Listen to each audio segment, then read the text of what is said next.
Sanding. You know, I don't think there's a woodworker alive that don't just deplore sanding. And for good reason, it's not fun. But it's one of the best ways of smoothing and leveling a surface. What's a good surface look like?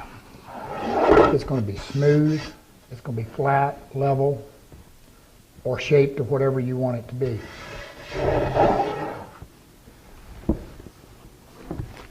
In our world, we break sanding down into a couple different categories. We have construction sanding and smoothing. There's a difference. Let's explain construction sanding just a little bit. If you've ever built a piece out of using dovetails, or you used an end grain tenon coming through, or anything, and you try to sand it smooth, because you know, like that tenon, the tenon coming through, or the pin of a dovetail coming through, that's end grain. It's harder than the flat grain of a board. If you get on there with a piece of 220 or 180, despite your best efforts, it's very difficult to get it smooth, flat, level.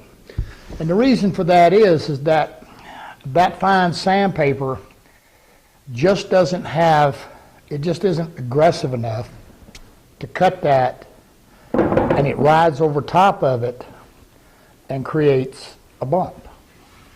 Not what you want.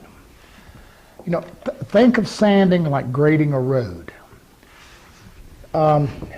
You know, you're not going to go out there with the fine blade and, you know, try to smooth out and make a road, particularly around where we're at up in the mountains. You got hills and valleys, big old rocks and all of that stuff. You got to have something, the big heavy equipment, to go in there and cut that flat, level plane. A coarser grit's going to do that far easier and far better than a finer grit. So that leads us to progressions, you know, of sanding, grits, and so forth. Again, in our world, construction sanding is pretty much 80 grit and anything down. You know, we do rockers and chair seats and whatever that we take grinders and whatever, and you're scooping all this material out, but you still got to flatten and level everything and get it all cleaned up. It's not uncommon for us to use a piece of 36 grit or 40 grit to do that.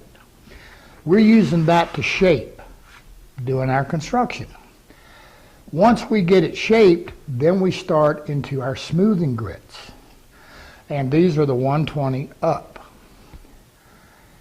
Now the other thing with sanding is sanding can affect, how does it affect your surface and the look? Well, the coarser you sand, if you're using a dye or a stain, the more it's going to be able to absorb. So, you know, I hear people who go out here and they sand something like, you know, they'll sand something up to a 400 or 600 grit. I had one lady one time sanded a rocker to 1,000 grit. And it was maple, and she was trying to stain it, and not a lot was happening because she had sanded it so smooth that it almost sealed the wood. Not to mention the immense amount of work she went through. There are basically two ways of getting wood smooth. One, you can work the wood. Two, you work the finish. Now let me explain that very briefly. And throughout this whole series, you'll see what I'm talking about. If you sand something to, let's say you sand it 400, and you put a water-based dye, stain, basically any liquid on there, the grain in that wood, the fiber in that wood's going to raise up, and you're not going to have that pristine, smooth surface anymore.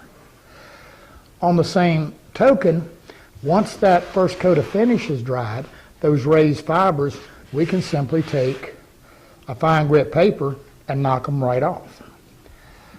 So my point to all of this is that going out here and sanding your brains out is just not something you need to do.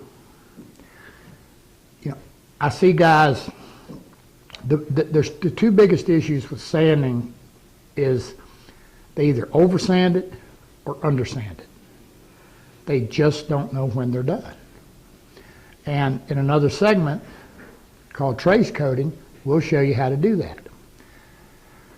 That's basically what we're after with sanding, is getting a good, flat, clean, smooth surface ready to finish.